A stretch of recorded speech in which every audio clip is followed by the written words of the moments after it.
Todos, ¿cómo están? Muy buenos días. Gracias por estar aquí en esta segunda jornada. Por supuesto que la Bienal sigue con todo, con mucha fuerza en esta novena edición, la Bienal Iberoamericana de Arquitectura y de Urbanismo. Ustedes saben que en esta edición se va a reconocer, se va a premiar actuaciones de alta calidad, como por ejemplo las que aporten innovaciones, que sigan criterios de sostenibilidad económica, también en el plano de lo social, lo que es la energía y lo que es el medio ambiente que tanto necesitamos y procuramos, que proporcionen también significado y valor en relación al contexto social en el que se han instalado. Mucho tenemos para estudiar, para aprender, para seguir creciendo, todos ustedes, tanto en el plano que son estudiantes, en los que ya están recibidos. Así que se viene una jornada intensa en esta novena edición de la Bienal. Muchas gracias y bienvenidos. Bienvenidos todos a esta otra jornada donde Rosario sigue siendo el centro de atención de grandes eventos como esta Bienal. Y para la apertura de esta nueva jornada donde se tratará ciudades, geografías urbanas, queremos invitar para esta presentación a una arquitecta que llegó de El Salvador y hoy está aquí para dar la bienvenida a esta nueva jornada y la recibimos con un aplauso a Sandra Gutiérrez.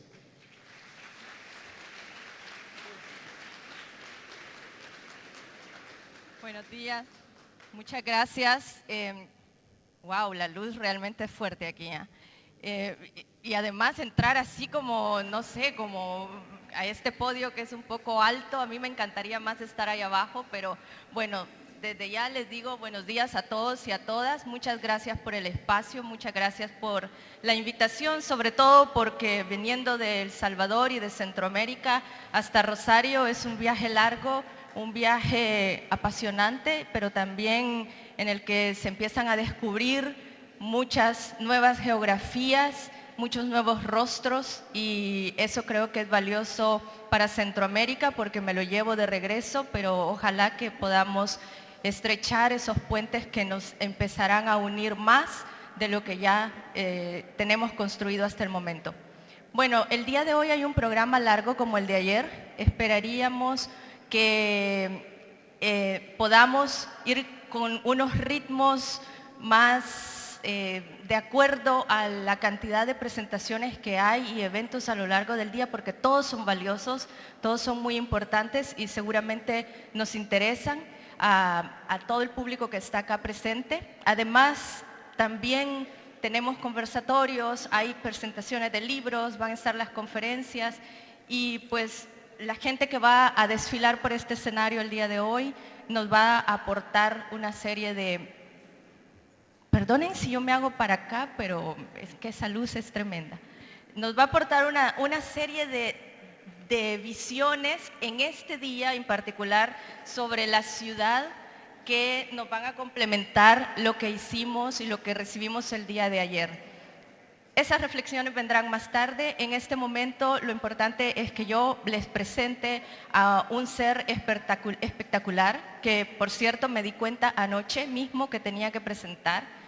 Les voy a contar una historia con el permiso de él, un poco inventada y un poco de verdad, y ustedes le pueden complementar lo que quieran.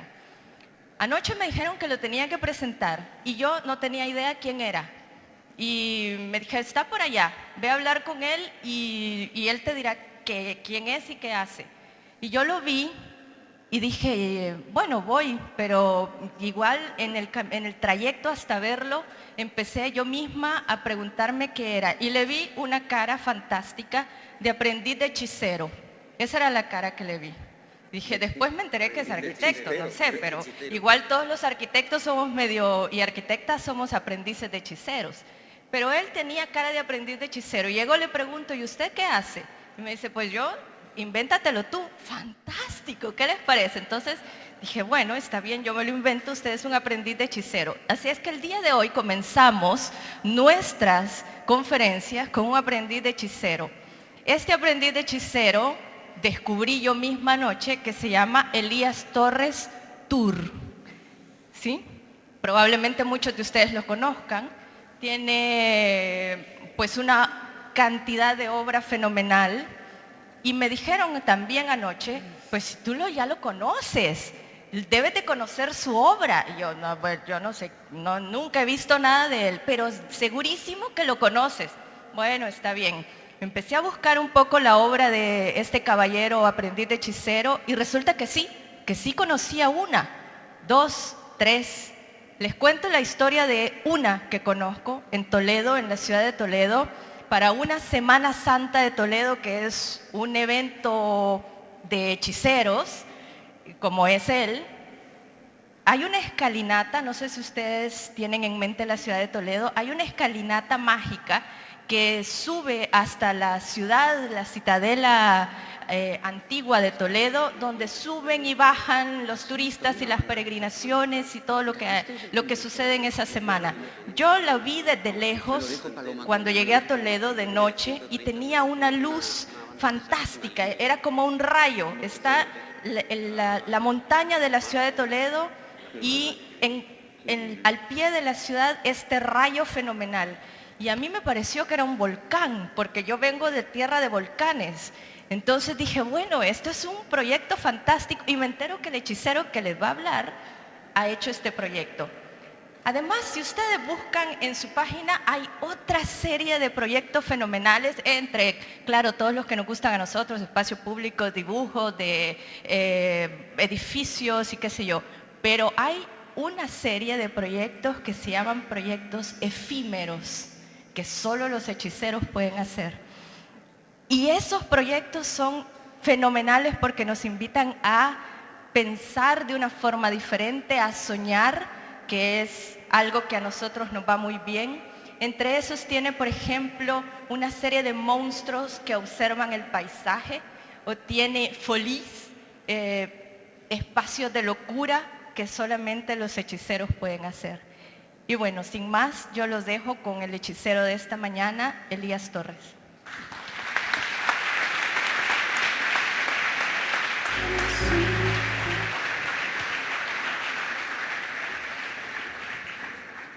Buenos días.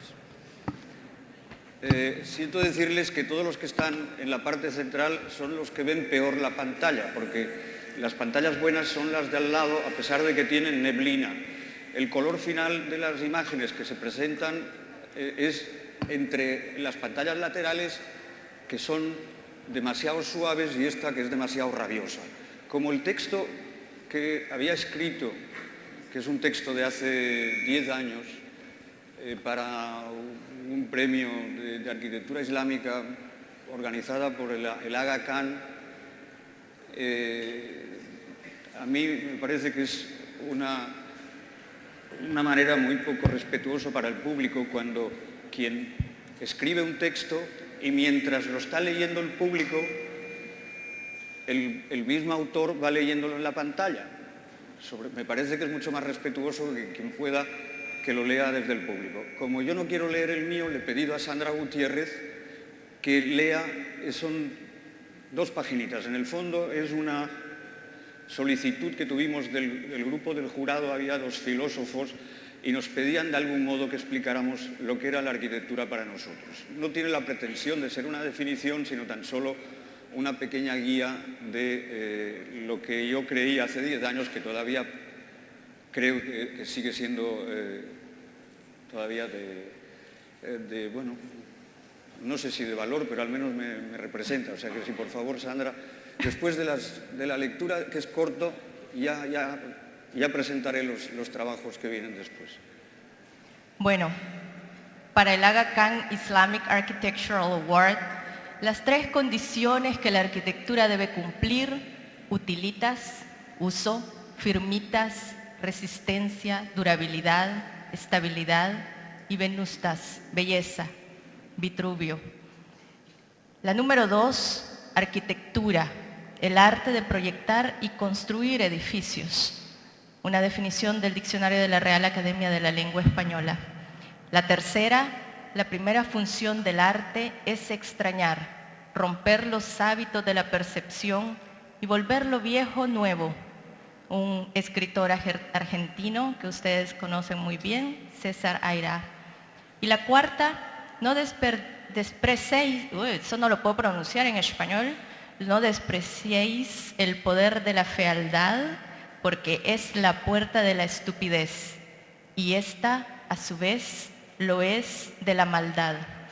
Rafael Sánchez Ferlosio, escritor español. Y de Elías Torres. El hombre inventa la arquitectura como velo protector permanente de su fragilidad y temporalidad, para sobrevivir dignamente en el medio natural. La arquitectura explica una manera de estar en el mundo y ayuda a construir valores universales, espirituales y simbólicos. Lleva incorporada, por tanto, un compromiso ético que la estética se encarga de transmitir. Cada obra de arquitectura es el resultado de un proceso experimental de conocimiento y transformación de nuestro entorno, mediante una respuesta específica a las necesidades sociales en cada lugar.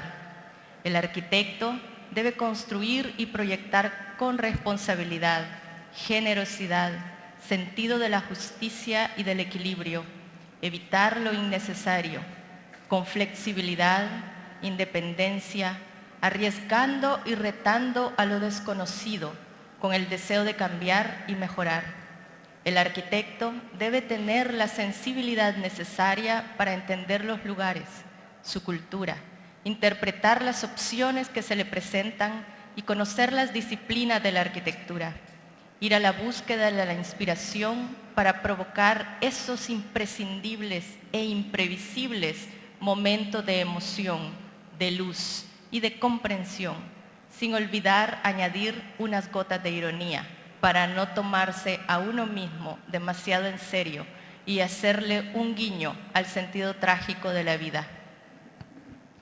Muchas gracias.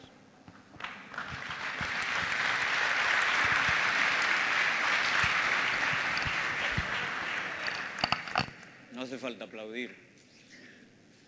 Quizás la última parte, ahora volviéndola a ver, está un poquitín cursi, pero bueno, eso lo arreglaremos en otra ocasión. Como hoy es el día, empieza una jornada sobre ciudades, de mi estudio profesional con José Antonio Martínez La Peña, con quien llevamos 46 años juntos. No, pues sí, si yo no, miren la pantalla, que es mucho mejor. He escogido, desde, como pone 2004, he decidido escoger proyectos de nuestro estudio que tienen que ver con la ciudad. Ayer, en un momento de la charla de... ¿Estoy en sitio adecuado o no? No, lo digo porque empieza a resonar. Se acopla.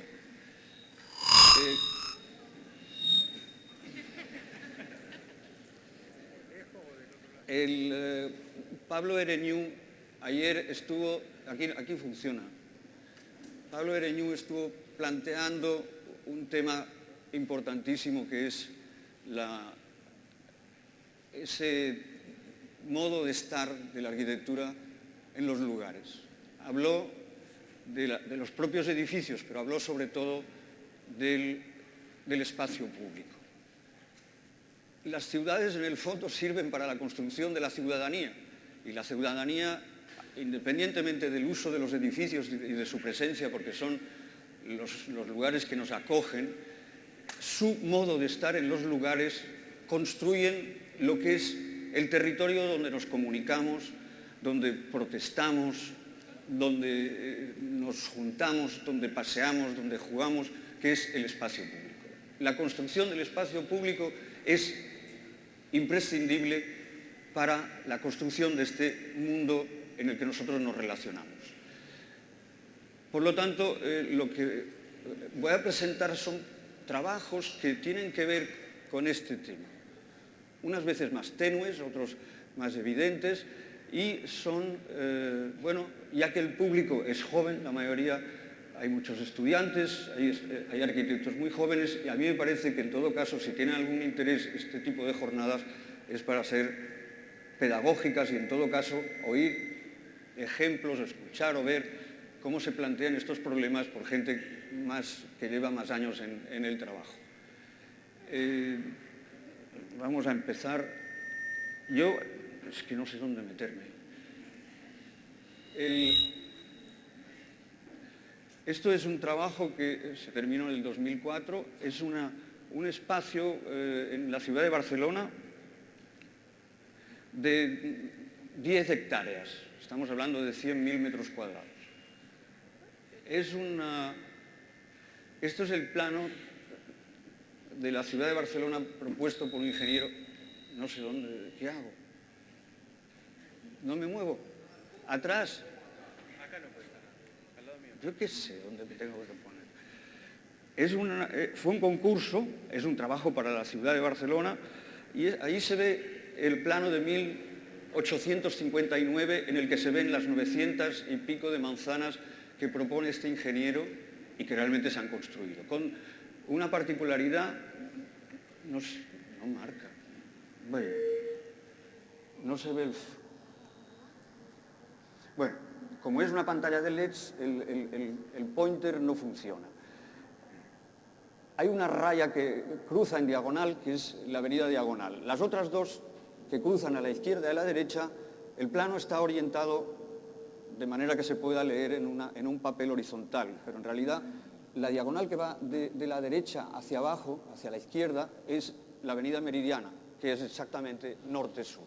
Y luego la otra de la izquierda es la avenida del Paralelo, que es este-oeste. Son dos puntos que se cruzan en el faro de la ciudad. Es un estudio muy bonito y además hay dos rectángulos cuadrados hipotéticos que sumados uno al lado del otro, la diagonal coincide exactamente con los dos vértices del rectángulo.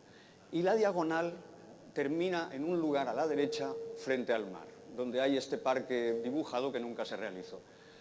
¿Qué ocurre? Este es un espacio que hasta 2004 la ciudad no recupera. La ciudad se va construyendo y tiene una condición de obstáculo que es la presencia del tren frente al mar. Hasta la llegada de los Juegos Olímpicos, este tren era una barrera, había zonas industriales, este tren desaparece y por lo tanto la ciudad puede volcarse sobre el mar Mediterráneo. Es una operación importantísima, de manera que la ciudad construye 4,5 kilómetros de playas, que realmente es su espacio más vocacional, su presencia con el mar. Pero la diagonal no se ha abierto hasta el año 2002 y el final, con ese cuadrado blanco que hay abajo, a la derecha, al lado de lo verde, es un lugar que la ciudad, incluso con la siguiente, que está al otro lado del río, ese que se ve bajando, la convierten en, llamémosle, la toilette de la ciudad. Está la depuradora, la incineradora, dos centrales eléctricas, y la ciudad decide que es una ciudad muy compacta, con muy poco terreno disponible en su municipio, y construye finalmente un espacio para un evento cultural. Esta es... se ve mejor, bueno, no se ve nada en ninguna, pero da igual, es fatal. Ahí vemos este círculo central que luego vamos a ver en otro proyecto, que es la Plaza de las Glorias, y a la derecha se ve el río y en esa zona oscura es donde aparecen todas esas actividades.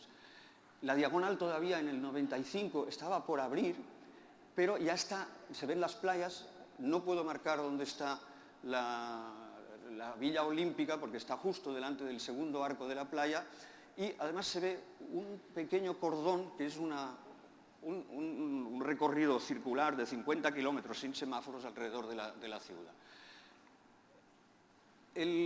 Esto es como estaba una vez, todavía se ve el tren antes de empezar, el puerto histórico está en el fondo después de aquella torre, ahí estaba ya la Villa Olímpica en construcción, al lado de la torre, las playas construidas.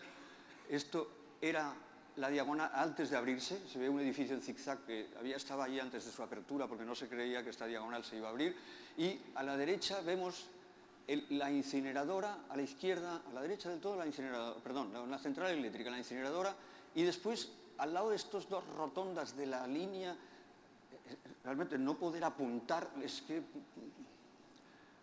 está la depuradora, que es una depuradora para 4 millones de personas, de una zona que recoge el área metropolitana de la ciudad.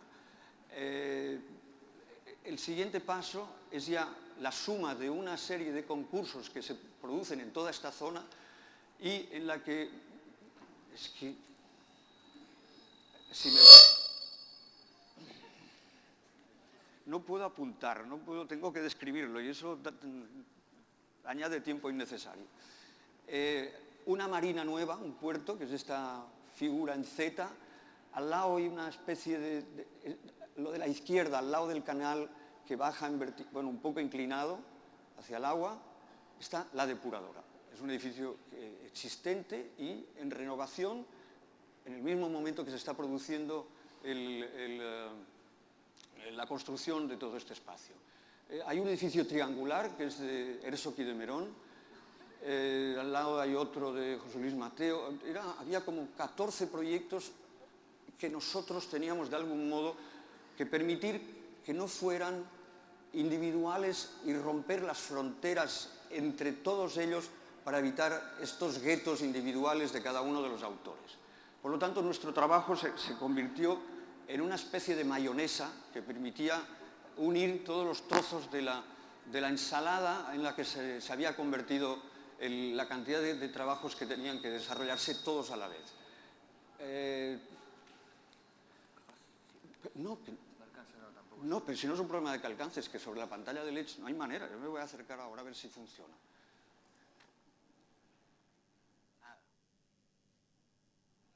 Nada, no se ve. Lo siento. Sí, pero ahí está el problema del acoplamiento con los... Bueno, sí, me puedo ir, pero hay un problema frente a los... Ya, pero eso solo lo van a ver los de aquí, los de allí no lo ven. Desde la computadora, con la computadora, con el puntero... No, sí.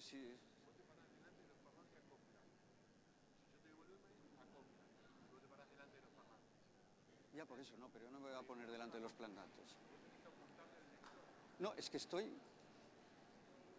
Da igual, así seguiremos. Esto era el primer dibujo que hicimos pensando que la depuradora se cubría en un 80% y era en realidad la cubierta de un edificio en renovación, terminado en estos momentos, y en el que tenía que haber, al fondo se ve la llegada de diagonal con unos edificios altos, un pequeño downtown de la ciudad, cosa que está bien que todos los edificios altos estén concentrados y no aparezcan en cualquier lugar de la ciudad.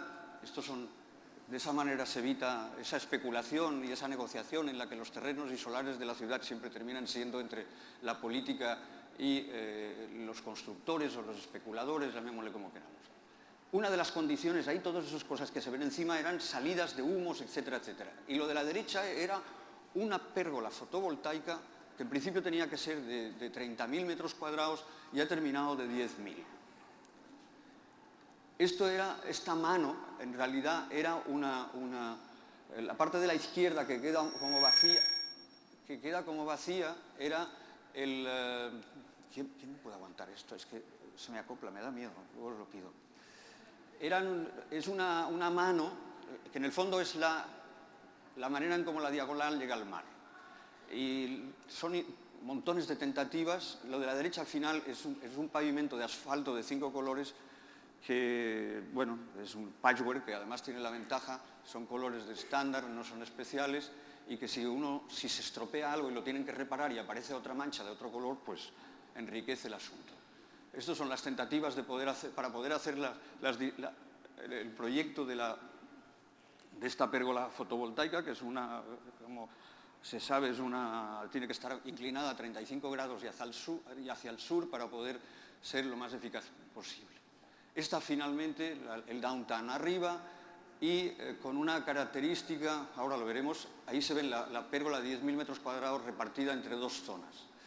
Estos dedos en el fondo de la mano abierta permiten que entre ellos se coloquen escaleras y rampas para bajar a la zona del agua.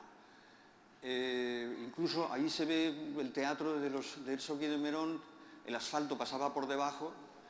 Llegamos a un acuerdo, ellos lo querían uniforme, lógico, porque ya el edificio tiene su cantidad incluso el fragmento que hay de colores tampoco se hizo. Y encima de algunos dedos que suben hacia arriba, porque los edificios que hay debajo eran más altos que los de la plaza, y un tema importantísimo, que es que la ronda esa que da la vuelta a la ciudad está colocada a 4,5 metros sobre el nivel del mar, y claro, para pasar de la diagonal, que la vemos ahí arriba, llegar a esta pequeña rotonda al lado de los Colores, para superar el paso de la ronda hay que subir a una cota de 17-30 metros. Por lo tanto, es un elemento que va subiendo y luego desciende suavemente hacia el mar, pero con un balcón, porque la zona que no está dibujada en color no corresponde a nuestro trabajo.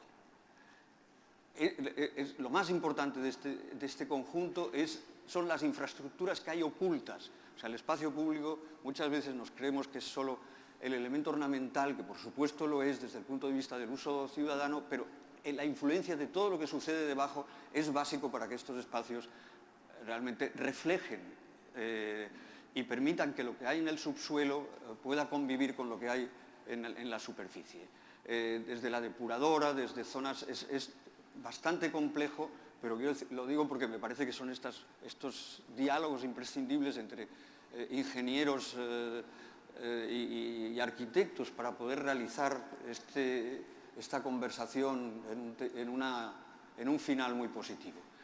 Esto es terminado, la diagonal pasa paralela al triángulo de los Herzog y de Mérón y llega a una gran escalinata. Alguien podría haber pensado que un faro hubiera sido un elemento importante y en cambio se ha construido un espacio público donde la pérgola de la izquierda en el fondo está a 800 metros de los edificios altos y pertenece más al mundo del puerto que al mundo, llamémosle, de lo que es el espacio público de las calles.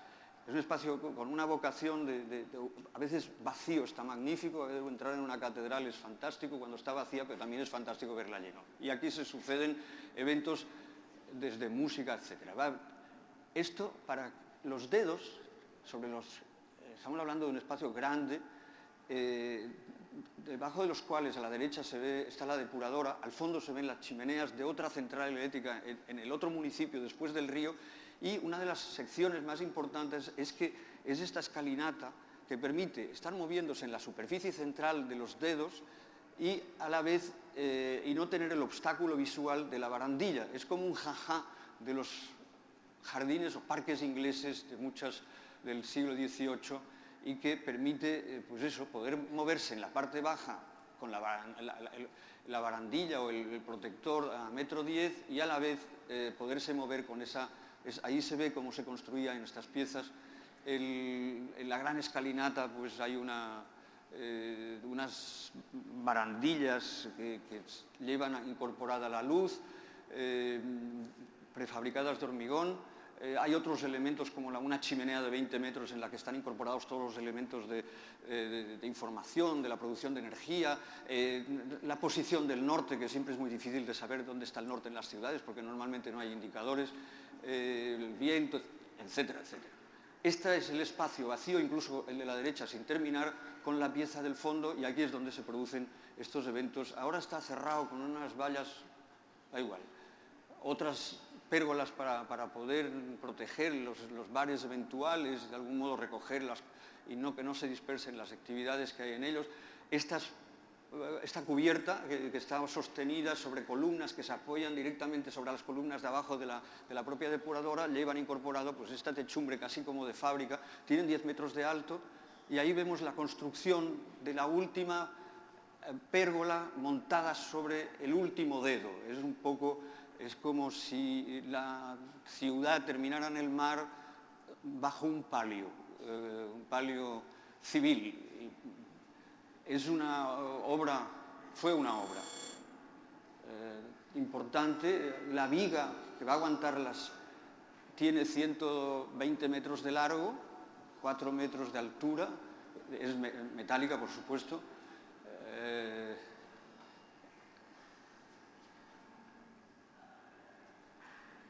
Ahí se ve el hueco de la propia...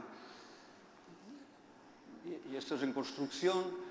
La inclinación, lo que pasa es que no solo está inclinada a 35 grados, sino que además la punta de la izquierda baja más abajo del horizonte para que se produzca una relación de escala entre la edificación y el horizonte del mar. Eso es terminado. Esto es un poco el tamaño. Realmente, en vez de cubrirla completamente, dando esa intención de que parece que se ha desplazado hacia la derecha, no se cubre el último tramo y queda como tiene más aspecto de bar de estos de playa donde sirven copas, estos chiringuitos de playeros, porque la luz que pasa a través de las plaquitas es como de caña. Y luego, pues, es muy grande, pero eso son cosas, no hay que asustarse con los tamaños grandes ni con los pequeños. En el fondo, lo más importante es el tamaño del papel que uno tiene delante, y a veces con un croquis pequeño es suficiente para resolver una cosa gigantesca. Ahí se ve a veces la escala. Hay unos baños abajo de otra arquitecta de Barcelona, de Beth Galí. O sea, hay una cierta complementación entre las piezas que forman el conjunto, sobre todo esta de los baños. Ahí se ve un poco las rampas de la izquierda. Eso fue el día de la inauguración. Y ahí se ve el final. Es una ciudad muy fácil de entender. Barcelona tiene dos ríos a ambos lados, una montaña a la izquierda, cerca del paralelo, y al fondo tiene esa montaña que es el Tibidabo, con una de las obras de Foster que están mejor, que es esa antena de 300 metros de altura, o 200 y pico. Y esta es la última de este proyecto. Voy a ir más deprisa. Esto es un proyecto de frustración, en el sentido de que, bueno, no porque perdiéramos el concurso, que tendría que poner concurso. O sea, hay lugares en donde la desolación. Esto es Madrid, y a veces Madrid tiene esa condición de central, y con esa frase de anchas Castilla, quiere decir que uno, viviendo en Barcelona, esa sensación de saber que tienes un límite que es el mar, que esa es la vocación de la ciudad, que toda la ciudad desciende con un 3 o 4% para llegar al agua. Claro, cuando uno va por Madrid, con esa posición central en el país, con este sistema de radios pulpo que llegan a toda la periferia y a todos los tres mares, cuando uno ve que tiene que trabajar en lugares tan anónimos, tan insulsos, sin ningún carácter, propone. Esto es para la sede de esta empresa constructora que se llama, no sé si debe correr por aquí. Entonces era un terreno, ya lo veis completamente, o ya se ve que es completamente, cada solar era de su padre y de su madre, pero sin ningún tipo de condición, y lo único que hicimos era un edificio, o lo que proyectamos era un edificio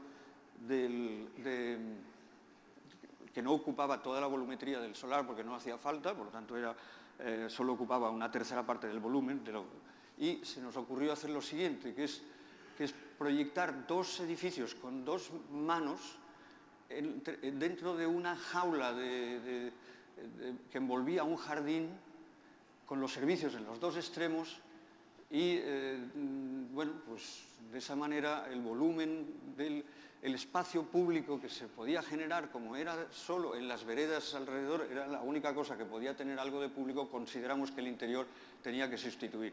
Los dedos se apoyan sobre estas líneas verticales de columnas, de manera que es muy fácil hacer figuras geométricas mientras tengas un elemento geométrico sobre el cual apoyarte. Las dos rampas del acceso están ahí, y entonces esa jaula, esa mosquitera, en el fondo, esas son las dos fachadas. La de arriba es la fachada con una pieza que está diseñada con el logo, una pieza de fundición de aluminio con el logo de la empresa. Y esta era la sección de los dos edificios, intentando que al menos no quedara un vacío anónimo, y esa era un poco la intención del interior del edificio. Y la maqueta con las instalaciones arriba, esta especie de... A nosotros siempre nos había... Bueno, nos hubiera gustado, pero ¿qué le vamos a hacer? Los concursos son terribles. Luego hablaremos de los concursos. Como respuesta a lo que pasó ayer con la presentación de Medellín. Esto es un pequeño jardín en la isla de Formentera, que es una isla en el Mediterráneo. Es una isla que tiene 22 kilómetros por 2, ahora súper rica, súper ocupada por todos los grandes yachts del verano, gigantescos, desde 140 metros para abajo, y con todas las movie stars moviéndose por ahí. Lo que vemos a la derecha es la iglesia fundacional, a la cual se le añade el primer ayuntamiento y unas casas alrededor, y a la derecha el cartel de la Guardia Civil, y detrás, o sea, esto ya es un arreglo del 1990 y algo con estos jardines, y nosotros tuvimos que resolver la parte trasera de la iglesia con un jardín de las eras, era donde las eras era donde se batía el trigo, y primero era la última vez que lo vimos, antes de empezar la limpieza, era un cine al aire libre, ahora también vuelve a usarse. Es una isla donde llueve relativamente poco, vemos el cementerio más antiguo y ahora desmontado, a la derecha la Guardia Civil, justo detrás de la escuela, por lo tanto estamos hablando del centro histórico, un centro histórico muy modesto, y ahí incluso en el suelo aparece la roca de donde estaban las eras, es el nombre que tiene, y se ve la terraza de la iglesia. En realidad era un sistema de organizar unas figuras de 2 cuadrados, aprovechando la presencia de los antiguos bancales donde había cultivo, y plantar en el centro unas higueras, porque es la planta más, el árbol, en realidad es un arbusto, ahí lo vemos, son unos arbustos que están casi templos, con una cantidad de palos para aguantar, para evitar que las cabras se coman las hojas y a la vez las ovejas puedan tener un poco, ya se ve que son un poco monstruosas. Y claro, nosotros lo que pretendimos es plantar eso mismo, así están ahora, después de casi 10 años, no hay manera de que han crecido. Entonces, todos esos elementos en realidad pretendían ser una compañía en este pequeño espacio, que también se usa ahora con una vegetación para hacer cine al aire libre, y cuya vegetación es la misma que hay en el paisaje del fondo, de manera que establecer una simbiosis o una relación muy llamémosle, fácil entre lo que ya existía y lo que se plantaba de nuevo. Podría alguien, no sé, a mí no me gusta usar las metáforas, en realidad lo que se ve, que cada uno se imagine lo que quiera, porque es en el fondo de lo que se trata. Ese es el tipo realmente se usa porque está en el centro de esta pequeña ciudad o pueblo, la iglesia, que era una iglesia fortaleza, un espacio que han arreglado, las higueras siguen sin crecer, esto es de noche, y esto es cuando hay mercadillo hippie, que usan las ramas de las higueras para colgar los trajes, al menos para eso han servido. Esto al lado es donde está el cuartel de la Guardia Civil, que arreglamos en el año 2011, que es estos 2 barracones, que los derribamos y volvimos a construirlos más o menos igual, para hacer un centro cultural y un mercado temporal. Es casi lo mismo, pero uniendo las 2 puntas de las 2 cubiertas, de manera que protegieran un pequeño espacio en el interior del patio para poder permitir unas ciertas actividades o dar un poco de sombra y una pequeña solemnidad si hay algún concierto sencillo, ¿no? Este es un poco el espacio. Esto son unas viviendas, siempre estamos con este tema del espacio público. Esto son unas viviendas en Sabadell, que es una ciudad al lado de Barcelona, casi formando parte de su conurbación, con Rafael Moneo. Somos amigos y hemos hecho unas cuantas cosas juntos, y no se ve, pero a ver si me aclaro, ¿dónde estás? Sí, a la derecha hay como un edificio largo con una cubierta roja encima, pues son los edificios de atrás. La primera condición para colocar un edificio en una zona urbana, ya primero los ayuntamientos, si son sensatos, ya no te dejan hacer bultos y retranqueos en las fachadas. Por lo tanto, tenía ya una condición lógica, que era el seguir el trazado de la calle en el volumen general. Lo que se ve abajo horizontal es un antiguo vapor, que eran las fábricas, donde se producía el vapor para las fábricas textiles que había en esta zona industrial, que es el inicio de estas ciudades. El edificio se parte porque hay un reloj que está protegido, que tuvimos además que demoler y volver a construir porque se caía a trozos. Y la manera en cómo se relaciona el edificio respecto a este volumen industrial protegido es romper completamente la relación que en cambio sí tiene el edificio respecto a la calle y por lo tanto construir un espacio entre ambos edificios que es público, se cierra por las noches con unas rejas, pero es un espacio que es transitable, por lo tanto hay un cierto comercio en estos momentos dentro del vapor y es un poco una ampliación, como un pequeño remanso de paz de la calle más ruidosa y más activa de la ciudad. Incluso el edificio tiene dos maneras de presentarse, no solo con la figura en planta que se veía en los planos, sino en el modo de tratar el ladrillo. Ahí vemos la entrada en la zona del... bueno, se ve, no hay nada más que... Y ese es el modo en cómo las salas de estar de las viviendas se proyectan sobre este espacio, orientadas al sol, al sur y de algún modo... llamemos que recordando, llamémosle como recuerdo de lo que son los grandes patios de las manzanas que veíamos antes del plan de Cerdá, el ingeniero que hace las manzanas de 113 por 113 de Barcelona y cuyo interior siempre es el más agradable, el menos ruidoso y las persianas en algunos momentos son también protagonistas de estos lugares. Esto es un tema complejo. Es el segundo centro comercial que la empresa del Corte Inglés, que es realmente el más grande de los centros comerciales de Europa, y por primera vez en el año 89 nos encargan en Barcelona porque el ayuntamiento dice al Corte Inglés que si quiere ampliar tiene que cambiar su fachada y sugiere que seamos nosotros que hagamos este papel. Nos llegó así caído del cielo, cuando antes no se hacían concursos para esto. Lo voy a explicar previamente para que se entienda el problema. El problema es que los centros comerciales son espacios públicos, lo que ocurre son de propiedad privada y su relación que producen con el exterior son muchas veces están bloqueados. Son edificios que no necesitan ventanas, lo que necesitan es paredes para poder poner más y más. Esta es la condición, al menos, de esta gran empresa. Ahora veremos el de Pamplona, que es el segundo, pero os enseño cómo los grandes almacenes tienen historias. Si alguien recuerda, por ejemplo, cómo es Harrods en Londres, o cómo son Lafayette, o... Hola, hola. Hola. Cómo es Lafayette en París, o cómo son Printemps, los que están al lado, son palacios. O sea, esto viene del siglo XIX, si alguien lee a Baudelaire, pues realmente encontrará temas del modo en cuanto el comercio empieza, con toda la gran exhibición de Londres con el edificio de Paxton. La primera operación comercial es la de presentar estos edificios como los grandes palacios, alternativas incluso a las iglesias. Barcelona, esto es la Plaza de Cataluña, es el centro más importante de la ciudad, cosa que el señor Cerdá, el ingeniero, pensaba que sería otra plaza, donde se cruzan la diagonal con la avenida Meridiana.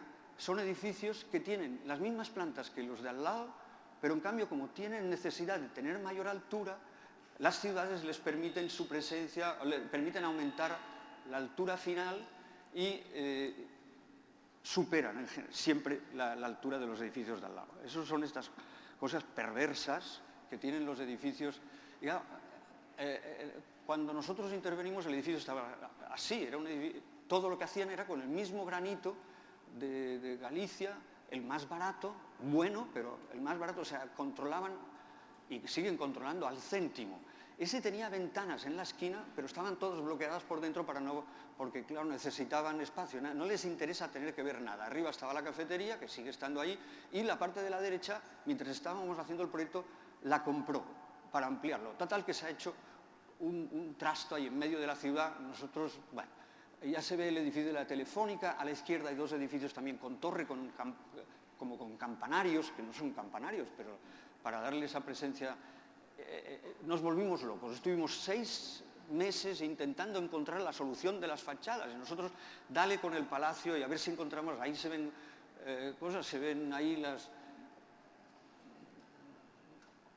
un poco pasadito, eso realmente hay que reconocerlo. Nos habíamos pasado un poco, pero por ahí iban los tiros. Ya sabíamos que todo eso la realidad lo iba a bajar, pero no imaginábamos que tanto. O sea, tanto que es que lo que sucedió al final, bueno, incluso había intenciones de dejar la fachada como estaba y alargar las columnitas para hacer una cosa así más sin tener que gastar tanto. Pero, bueno, nosotros llegamos al límite de lo que estábamos dispuestos a renunciar y la empresa al máximo, el máximo que podía aceptar. Y apareció esto. La esquina de la derecha ni siquiera es nuestra, pusimos ventanas, queríamos que el edificio tuviera... Las escaleras también están en fachada, por supuesto, hay delante y atrás, porque como se puede imaginar que el tema de emergencia es importantísimo en un edificio como este, y esto es lo que salió.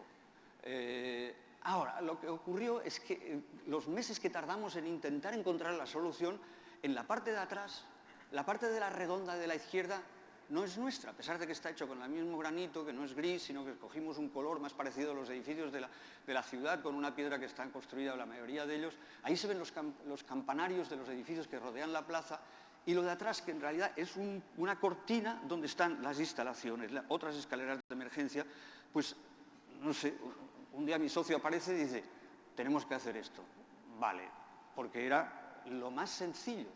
Y entonces, el 600, que es este coche, que el primero hizo la Fiat y después se hacía en España con la SEAT, es el radiador que es una plancha que está levantada y en la que nosotros, con el mismo tamaño de piedra, porque la foto de la izquierda, a la derecha se ve piedra, se encaja con estas piezas y salió redondo. Y esto es lo que hicimos, y como es una fachada que no se ve, pues... No se ve porque no hay quien entre ahí, porque es muy privado, solo hay que subir a los edificios de al lado. Y este es el edificio ya del Corte Inglés en Pamplona, que vino mucho después. No sé qué relaciones tenía la alcaldesa, no, el alcalde con el Corte Inglés, total, que como querían una cosa especial, nos llamaron otra vez a nosotros y es que no sé cómo señalarlo. A ver, si por ahí está... Sí, hay la estrella de la luego hay una parte inclinada y a la derecha hay un cuadrado con un patio blanco.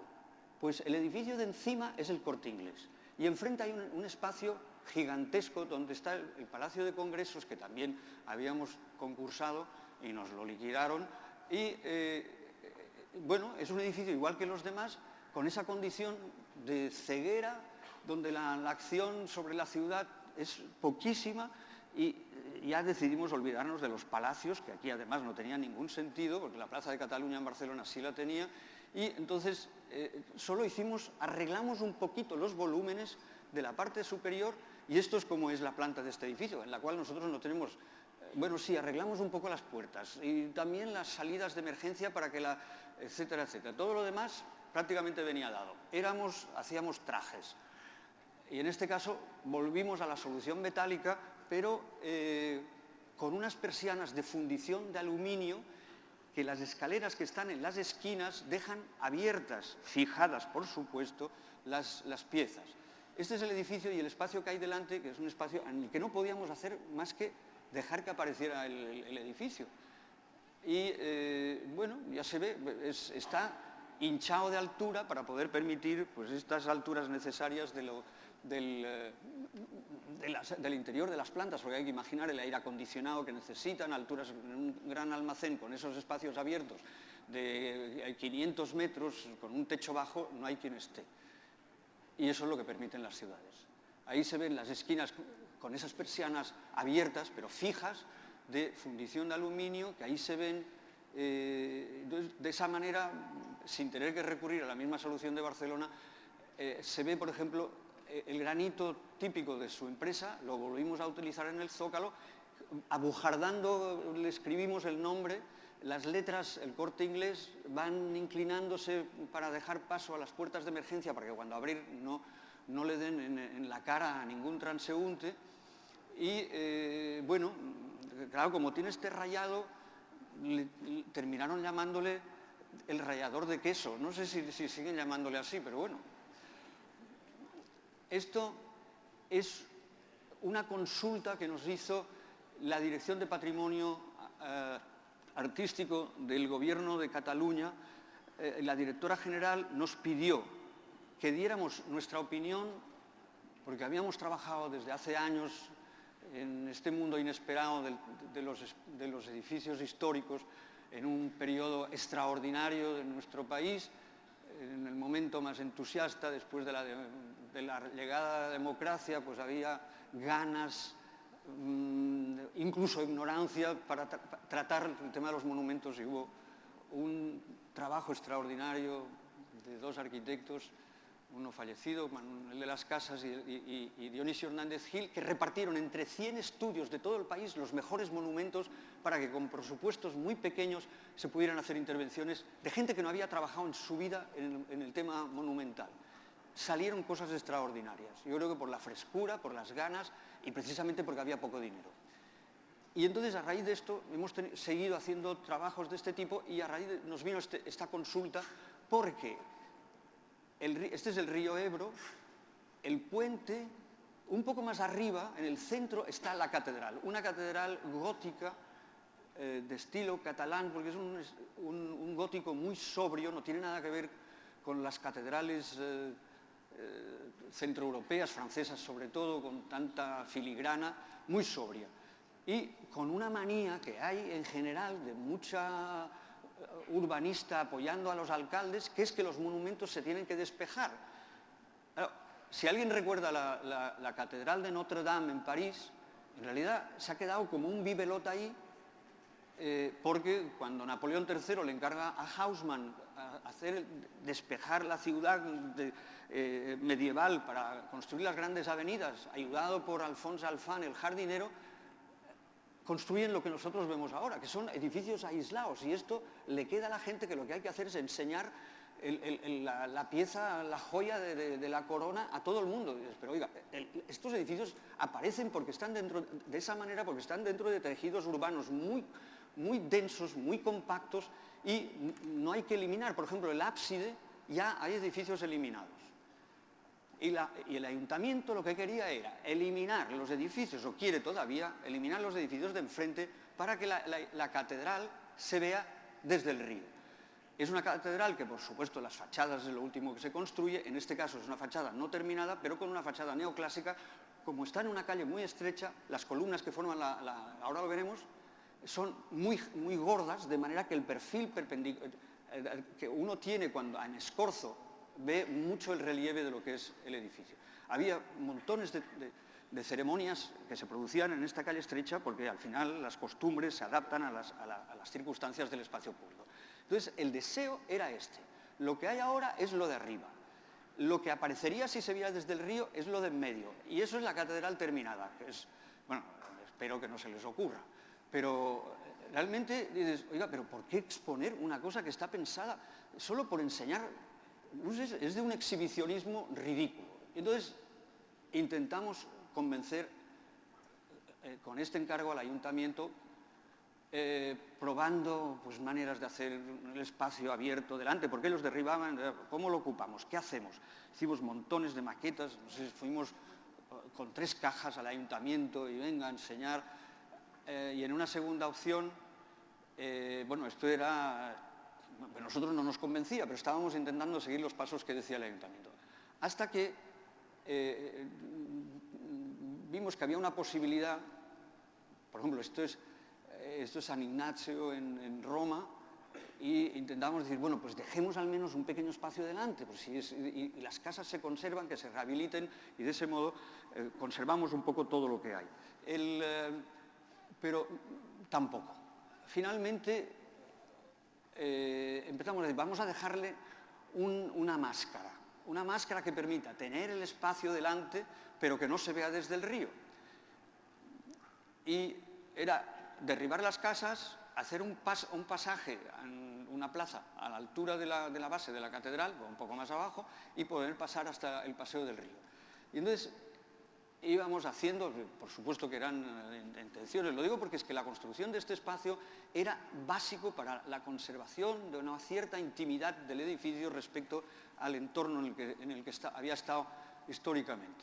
Y fuimos, pues claro, esto era cortando cartones por el estudio y bueno, iba de todos los colores, bueno, de todas las formas posibles.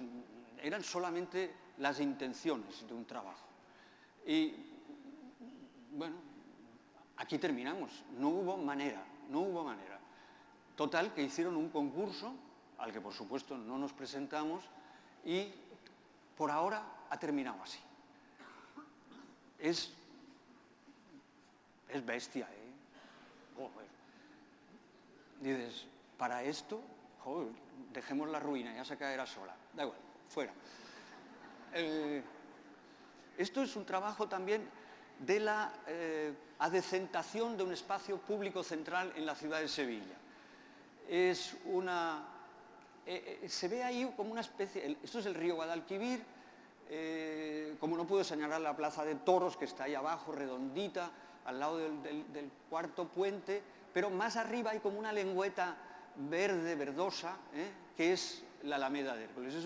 Esa era una zona todavía que se había inundado en 1570 y algo, era una zona ligada muy a las humedades del río, del agua, y por lo tanto permitía que las plantaciones de los árboles, Alameda es el nombre, por supuesto, de los plátanos que se plantaban, y termina siendo un espacio centralísimo de la ciudad, muy animado. Es una zona donde había barecitos, donde había flamenco, pagado por los señoritos, donde había toreros, donde había prostitución, o sea, animadísimo. Y esto sigue siendo así. Cuando llegamos nosotros, pensad que estamos trabajando solo con espacios públicos de propiedad pública, excepto el Corte Inglés.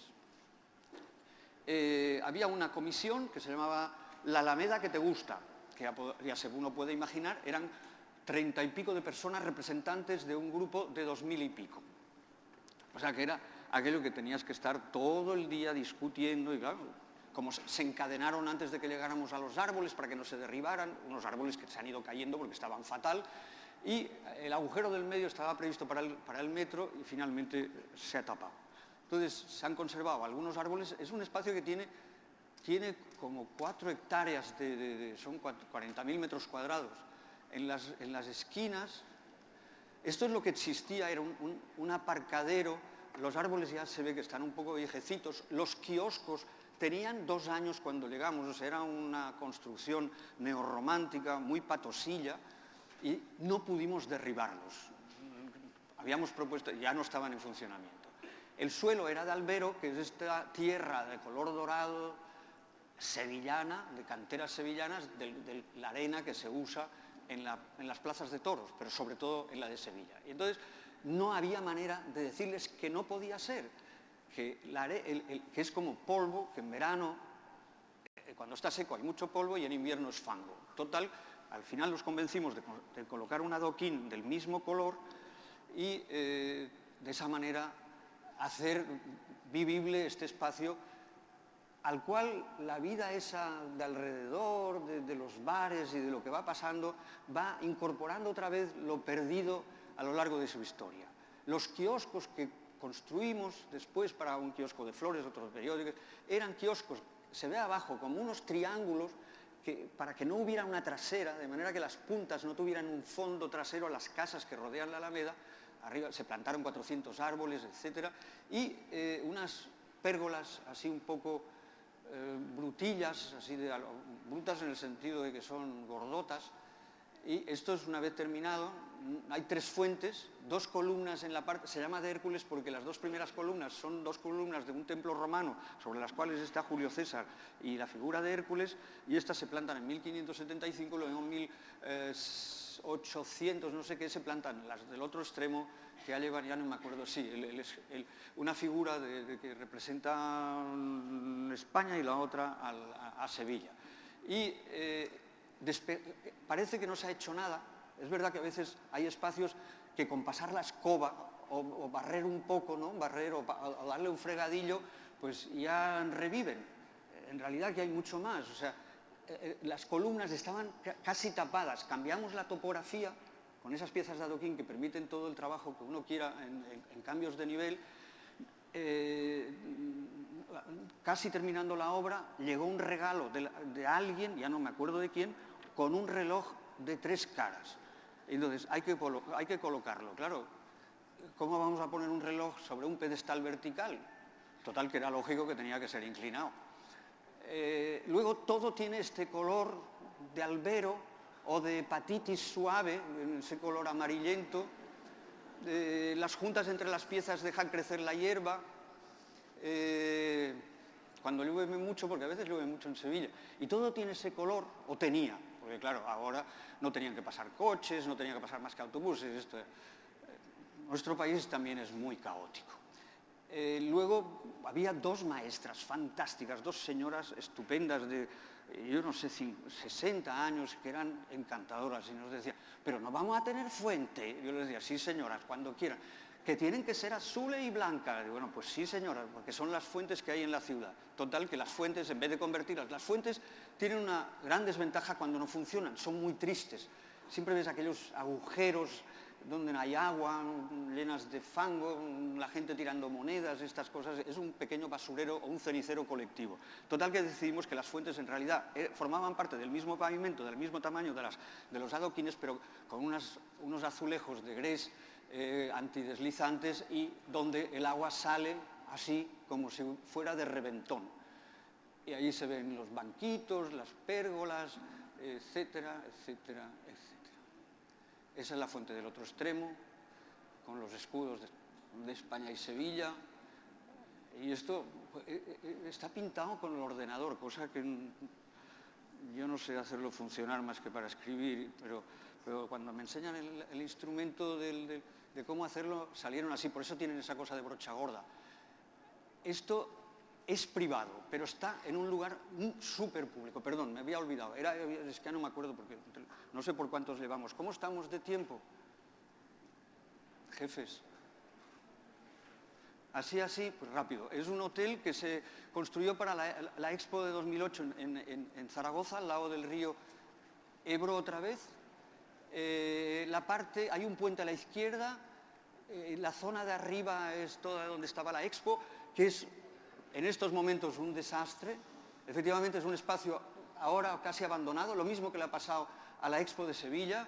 A diferencia, y en eso no estoy haciendo propaganda local de Barcelona, todo lo que se hizo para los Juegos Olímpicos ha terminado incorporado a la ciudad, porque se reaprovecharon cosas, las viviendas de la Villa Olímpica forman parte se vendieron, etc. Estuvo estratégicamente pensado para que todo lo que se hiciera tuviera un servicio para la ciudad. Aquí el hotel está, el puente que hace una curva y en ángulo recto, ahí en medio un propietario privado, al lado hay un palacio de congresos, montones de edificios de arquitectos de este país, otro puente al lado de Zaha Hadid, también cerrado, y el hotel, como no hay tanta gente como la que se pensaba, ha bajado los precios y no se está mal, por 60 euros. Es un hotel de 5 estrellas que le han bajado a 4, se está estupendo. Esto es lo que dicen mis amigos, yo no he vuelto. Entonces, está orientado una cara al río que es abajo, se tuvo que construir en un año, todos los baños prefabricados llegaron desde Portugal, pero con los grifos, todo, absolutamente todo puesto, entraban por las ventanas antes de poner los cristales, y en la planta baja los servicios generales. Detrás hay un muro que es una pantalla para proteger del viento del cierzo, que es el viento que sale por la cuenca del río, y que en el fondo permite que haya unos patios detrás orientados al norte, pero bajos, y creando, esos son las habitaciones, y los espacios añadidos son esa especie de geometría rara. Se ve la sección central, los pasillos de las habitaciones dan al espacio del vestíbulo, y se ve la pantalla esta que también la prefabricaron en Portugal, con unas piezas de 12 metros de largo, con unos ojos de... Y esto es el hotel. O sea, tú llegas y en vez de tener un espacio completamente perdido en la parte trasera, se incorpora al edificio, y de algún modo el edificio puede sobrevivir por sí mismo sin tener que estar pendiente con todo lo que le ocurre a todo su alrededor. Eso es como se ve la pantalla desde fuera. Esto es como es entrando. Los autobuses pueden entrar en el vestíbulo exterior.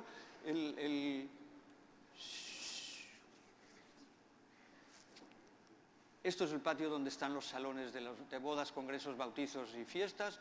Esto es el patio de abajo, de la manera en cómo la luz va pasando a través de estos pequeños ojos el vestíbulo donde se encochan los coches, las lámparas van flotando como pueden. Este es el vestíbulo, los 4 pasillos del... Eso es como se ve el vestíbulo desde arriba, desde uno de los pasillos, al frente de los ascensores, la luz que entra, porque todo está pensado para que la luz entre desde arriba y se escape por las ventanas de abajo, el comedor con un pintor local pintando las verduras de la ribera, las habitaciones con muebles de Jacobsen, fragmentos, etcétera, etcétera, etcétera, etcétera, etcétera, etcétera. Esto es un concurso que tampoco ganamos, pero que es la transformación del Barça. Tampoco se va a hacer el del ganador, que era el de Foster. Va a haber otro concurso. Y esto era en el año 56, que es el edificio protegido, por lo tanto tiene un carácter llamémosle, monumental, pero ha crecido el club, es capaz de pagar a tanto brasileiro como argentino, y su fama le permite crecer. El edificio actualmente está así, torpón, porque claro, si vemos lo que había hacia atrás, era una ciudad con un cementerio arriba, la Escuela de Arquitectura de Barcelona está un poco más arriba, era una ciudad por terminar y sobrevivía con cierta dignidad. En estos momentos el edificio al crecer se ha hecho como un tambor imposible de penetrar y por lo tanto es una gran barrera. Nuestra propuesta era dejar solamente lo que existía en el 56, añadiéndole gradas a ambos lados, esto se permitía, y separar una cosa que no sucede, yo diría que he visto todavía 1 o 2 ahora, que es separar la estructura de la cubrición, porque el estadio se tenía que cubrir, dejando la parte central abierta, y separar la estructura de la cubrición de la zona que aguanta las nuevas gradas. Y permitir que todo lo de alrededor se organizaran las entradas, las ventas, los kioscos donde venden las banderas, las bufandas, todas las bobadas estas, bueno, perdón, todo lo que acompaña, y construir un espacio donde está la línea de puntos amarilla, que es un espacio de entrada como un gran vestíbulo, eliminando la barrera que tenía el edificio antes. Entonces se convierte, era muy complejo, esto es el aparcamiento de programa, etc. Y el edificio lo que pretende es, moviendo las columnas y separándolas más o menos, establecer relaciones con las 3 calles, de manera que abajo es paralelo, la de la izquierda es paralelo. De ese modo algo sucede en su relación con el espacio urbano de la ciudad. Las columnas tienen 50 metros, en la esquina que forman el ángulo recto tienen 7 metros, es una V metálica y entre medio se cubre con FT, que es este elemento, estos plásticos que se hinchan, el de la arena de los Herzog y el Merón si la Allianz es así, y el voladizo el máximo voladizo tenía 80 metros.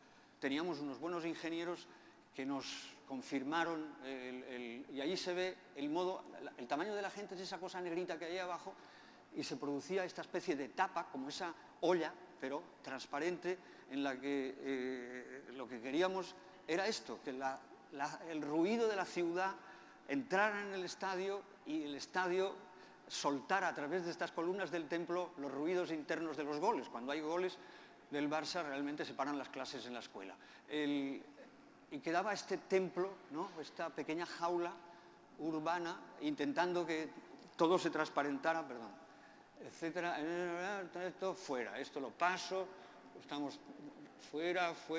Era solamente una esquinita para permitir que un paso se ensanchara de un edificio remodelado, conservando la fachada, que era esto, pero no nos permitían tocar los arcos porque estaba protegida. Total que hicimos unas ventanas sin tocar los arcos. Nos lo pasamos el examen. Y entonces se escriben las letras de la institución, Centro Contemporáneo de Cultura de Barcelona, etcétera, etcétera, etcétera, etcétera, etcétera, etcétera, etcétera, etcétera. Era una remodelación, y al final, como no se oscurecía, nos pidieron que lo pintáramos de negro, les dijimos que ni hablar porque el patrimonio nos iba a dejar, y entonces hicimos esta especie de celos, ¿no?, de esparadrapos que se enganchaban en la pared. Por ahí está mi socio saliendo por la ventana. Esto es otra cosa más rara, pero también con un problema no va. Es raro, pero sobre todo para evitar aquellas medianeras que son muy típicas en nuestro país, que los cambios de ordenanza permiten que aparezcan estas cosas rarísimas, que son fachadas ciegas. Aquí también aparecen, pero tienen algunas ventanitas y son más dignas. Aquí nadie se ocupa. Y entonces el edificio, que es un centro cultural, bueno, es como una especie de suelas de zapato que se van superponiendo de manera, bueno, con unas persianas que están abiertas, fijas, abiertas un poco más en la parte donde está la visión, un cambio en la zona de entrega con el suelo, etcétera, etcétera, etcétera, etcétera, etcétera, etcétera, etcétera, etcétera. Esto era un concurso para hacer un parque en Barcelona de 24 hectáreas. El mejor parque de la ciudad es la playa, sin discusión. Lo limpian fácilmente, se puede uno bañar por la noche, por la mañana, hay luz, hay vigilantes, hay duchas, se puede jugar al voleibol, se puede llegar en metro, en autobús, en patinete, en bicicleta, en taxi. Es lo mejor que tiene la ciudad. Y el centro, que es aquella cosa donde se cruzan las 3 calles principales, ha sido un lugar de nudo de autopista hasta que ahora han hecho un concurso de parque. Nosotros decíamos que este centro, con otros amigos, no podía ser una zona verde porque los parques tienen esa condición de manchas negras por la noche en la ciudad. Es muy bonito, hay muchos pajaritos, hay muchos arbolitos, pero no tienen esa capacidad de sobrevivir por las noches por el tema de inseguridad, porque no hay, la ciudad no te acompaña, los edificios en planta baja normalmente tienen actividades, tiendas, escaleras, no sé qué, son la compañía del ciudadano, y en los parques esto no pasa. Ya estoy terminando. Y adiós.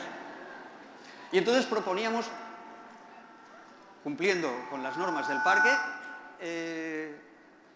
11 edificios de 100 plantas, porque lo que le falta a la ciudad es urbanidad.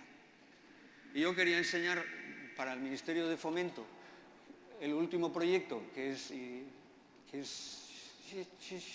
allí se ve la Sagrada Familia con nuestros edificios terminados. Y lo último, que es una cosa de las murallas de Palma, que llevamos haciendo 31 años, lo hemos terminado el año pasado en una casi final etapa, en unos edificios que se derribaron militares, y terminamos con esto,